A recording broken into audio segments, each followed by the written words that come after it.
पे हम चालू हैं। Potential energy of a dipole in a uniform electric field, ठीक है। अब ये देखते हैं। सो अब लेट अस सपोज कुछ ऐसा डायपोल है, राइट। ये मेरा डायपोल है, ये minus Q charge and this is plus Q charge, और इसके बीच में डिस्टेंस कितना है 2 है, राइट। और इसको हमने कुछ थीटा एंगल पे ओरिएंट कर रखा है और यूनिफॉर्म इलेक्ट्रिक फील्ड है। सबसे पहली बात, यूनिफॉर्म इलेक्ट्रिक फील्ड का मतलब क्या है और उसकी इंपॉर्टेंस क्या है। यूनिफॉर्म इलेक्ट्रिक फील्ड का मतलब है कि अगर मैं इलेक्ट्रिक फील्ड के अलोंग मूव करूं तो ये जो इलेक्ट्रिक फील्ड की जो वैल्यू है ये कम नहीं होनी चाहिए, कम या ज्यादा या चेंज नहीं होनी चाहिए बेसिकली। ऐसा क्यों होगा, लेट अस सी। क्योंकि अगर लेट अस सपोज ये प्लस क्यू चार्ज है, इसके ऊपर इलेक्ट्रिक फील्ड कितनी लग रही है, क्यूई, और माइनस क्यू चार्ज के ऊपर क्यूई लग रही है। These two should be equal, ठीक है। यूनिफॉर्म इलेक्ट्रिक फील्ड का मतलब ये हो गया। क्योंकि अगर यूनिफॉर्म नहीं है तो क्या होगा, यहां पर जो ई की वैल्यू और यहां पर जो ई की वैल्यू, इन दोनों में डिफरेंस आएगा। और ऑब्वियसली बात है, अगर इन दोनों में डिफरेंस आ गया तो डायपोल के ऊपर जो नेट फोर्स लग रही है, यहां पर इस केस में क्या हो रहा है, एफ नेट कितना है, 0 है। क्यों 0 है, क्योंकि आगे की तरफ लग रही है क्यूई, पीछे की तरफ लग रही है क्यूई, और वो कैंसिल आउट कर रही है। अगर ई और ई की वैल्यू सेम नहीं होती, ये वाला ई और ये वाले ई की वैल्यू सेम नहीं होती, तो ऑब्वियसली बात है ये दोनों कैंसिल आउट नहीं कर पाते और डायपोल जो है इलेक्ट्रिक फील्ड के अंदर मूव कर रहा है, राइट। सो इसलिए मैं जो बात कर रहा हूं वो कर रहा हूं potential energy of a dipole in a uniform electric field, right. Uniform electric field. So ऐसे केस का हमने देखा था कि जो टॉर्क होता है, टॉर्क का जो फॉर्मूला होता है that is given by T E sine theta, where T is the dipole moment, ठीक है। ये आपको बताइए, जिसकी वैल्यू क्या होती है, Q into any of the charge into the distance between them, Q into 2 है, राइट। अब अगर लेट अस सपोज एक डायपोल है उसको हमको हल्का सा डी थीटा से रोटेट कराना है, तो वर्क डन का एक फॉर्मूला होता है dw, that will be equals to tau dot D theta, right. जैसे वर्क डन होता है ना f इंटू dx, तो उसी के एनालॉग हम टर्म्स लिख लेते हैं। f का एनालॉग कौन है, टॉर्क, और dx का एनालॉग कौन है, डी थीटा, राइट। सो इसको मैं ऐसे लिख सकता हूं, pe sin theta into D theta, right. This will B dw। अब अगर मैं इसको इंटीग्रेट करूं कहां से कहां तक, किसी एक θ1 एंगल से θ2 एंगल तक, right. So the work done will be given by PE sin theta की इंटीग्रेशन क्या होती है, माइनस कॉस थीटा, राइट। θ1 से θ2 तक, right.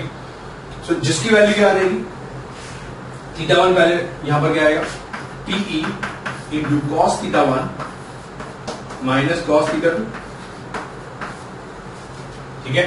PE into cos θ1 minus cos θ2। और अगर θ1 इनिशियली 90 डिग्री एंगल पर था, यानी जो इलेक्ट्रिक फील्ड है इसके परपेंडिकुलर था, ठीक है। थीटा की जो वैल्यू है वो इसके परपेंडिकुलर थी, क्योंकि थीटा क्या होता है, P और E के बीच में रिलेशन। P क्या होता है, P की जो डायरेक्शन होती है वो बोलती है माइनस चार्ज से प्लस चार्ज की तरफ, ये होती है मेरी P वेक्टर की डायरेक्शन। तो इनके बीच में थीटा एंगल ये होता है। तो अगर इनिशियली 90 डिग्री पर था तो वर्क डन का जो फॉर्मूला आएगा that will come out to be minus PE cos theta, right. और इसको मैं ऐसे भी लिख सकता हूं, minus of P dot E dot product work done, क्योंकि वर्क डन जो होता है that is a scalar quantity, इसलिए स्केलर प्रोडक्ट आ रहा है। और ये जो वर्क डन होता है this is also called as the potential energy of a dipole in a uniform electric field, यानी work done will be equals to potential energy will be equals to minus P dot E और minus PE cos theta। So obviously बात है, अगर हम देख भी सकते हैं यहाँ पर कि अगर if theta is equals to 90, इस केस के अंदर अगर theta 90 होगा तो potential energy कितनी होगी, minus PE cos theta, theta 90 है, cos 90 की वैल्यू कितनी होती है 0, यानी potential energy आ जाएगी 0। और ये हमने माना भी था यहाँ पर, ठीक है, अगर 0 है। और potential energy if theta equal to 0 degree, तो पोटेंशियल एनर्जी कितनी आ जाएगी, माइनस पी, राइट। तो ये आ जाएगा cos 0 की वैल्यू होती है 1, यानी क्या आ जाएगा minus P, right. Now let us start this topic, potential energy of a dipole in a uniform electric field, right। अभी तक तो हमने टॉर्क देखा था, अब पोटेंशियल एनर्जी देखते हैं डायपोल की इन यूनिफॉर्म इलेक्ट्रिक फील्ड। अब ये शुरू करने से पहले सबसे इंपॉर्टेंट बात है कि यूनिफॉर्म का मतलब क्या हुआ। नॉर्मली उन्होंने इलेक्ट्रिक फील्ड ही क्यों नहीं लिखा। Now let us start potential energy of a dipole in a uniform electric field. अभी तक हमने जो देखा था दैट वाज टॉर्क, ठीक है। डायपोल के ऊपर लास्ट में हमने देखा था टॉर्क, अब यहां पर बात आ रही है कि पोटेंशियल एनर्जी में क्या होगा, राइट। इसमें सबसे इंपॉर्टेंट चीज है यार कि इन्होंने बोला है डायपोल और यूनिफॉर्म इलेक्ट्रिक फील्ड।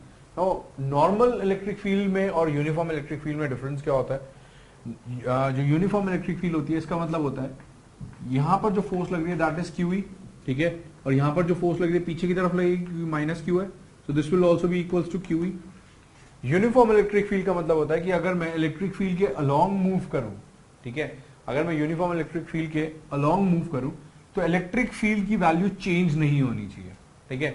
यानी यहां पर जो फोर्स लग रही है इसके ऊपर लग रही है QE1, दिस इज QE2, तो E1 और E2 दोनों की इलेक्ट्रिक फील्ड्स की वैल्यू सेम है। उसकी वजह से क्या होगा, जो नेट फोर्स लगेगी डायपोल पर वो क्या हो जाएगी, जीरो। ये डायपोल होगा इसके ऊपर नेट फोर्स क्या हो जाएगी, जीरो, क्योंकि पीछे जितनी फोर्स लग रही है उतनी आगे लग रही है, क्योंकि E1 और E2 की वैल्यू सेम है। अगर E1 और E2 की वैल्यू सेम नहीं होती तो जो F नेट है वो जीरो नहीं आएगा, क्योंकि नेट फोर्स क्या हो जाएगी, QE1 माइनस QE2, और E1 और E2 सेम नहीं है तो ऑब्वियसली बात है या तो आगे या पीछे उसके ऊपर नेट फोर्स लग रही होगी। इसलिए हम इलेक्ट्रिक फील्ड जो है वो यूनिफॉर्म लेते हैं, ठीक है। नाउ लेट अस सी कि इस केस में होता क्या है।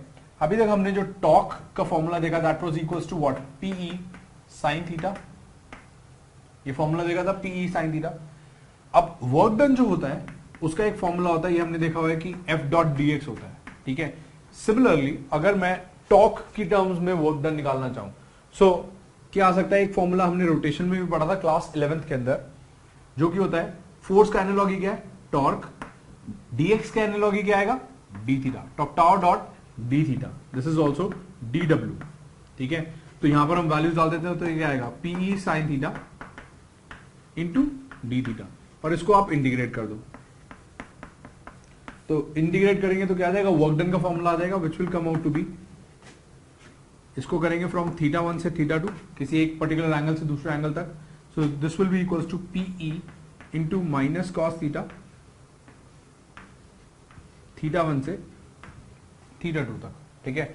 इसकी जो वैल्यूज आएंगी this will come out to be PE into cos θ1 minus cos θ2, right, ये आएगा वर्क डन।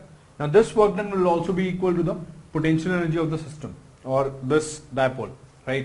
और अगर θ1 जो था हमारा 90 डिग्री था, यानी इनिशियली वो 90 डिग्री पर था, P ये थीटा कौन सा होता है, P जो है हमारा इस डायरेक्शन में, this is the dipole moment, वो माइनस से प्लस की तरफ होता है, राइट, और इलेक्ट्रिक फील्ड इस डायरेक्शन में, इन दोनों के बीच में होता है, this is called angle theta. तो इनिशियली वो 90 डिग्री पर था, यानी इलेक्ट्रिक फील्ड के परपेंडिकुलर था। तो अगर इनिशियली इतना था तो जो पोटेंशियल एनर्जी स्टोर होगी, अब 90 डिग्री से किसी और एंगल पर लेकर गए तो वर्क डन का फॉर्मूला क्या आ जाएगा, minus PE cos theta, right, और इसको मैं ऐसे भी लिख सकता हूं minus P dot E, minus P dot E। तो ये मेरा आ गया पोटेंशियल एनर्जी या फिर वर्क डन का फॉर्मूला, ठीक है। अब इसके अंदर कुछ चीजें दे सकते हैं कि इफ थीटा वाज 90 डिग्री, अगर थीटा 90 डिग्री था तो पोटेंशियल एनर्जी की वैल्यू कितनी आ गई, minus PE cos theta cos 90 की वैल्यू क्या होती है, जीरो, ठीक है। तो पोटेंशियल एनर्जी इनिशियली क्या आ गई, जीरो, और अगर थीटा की वैल्यू 0 डिग्री है तो पोटेंशियल एनर्जी की वैल्यू क्या आ जाएगी, माइनस PE, राइट। तो ऐसे आप अलग अलग वैल्यूज डाल के you can calculate the value of potential energy.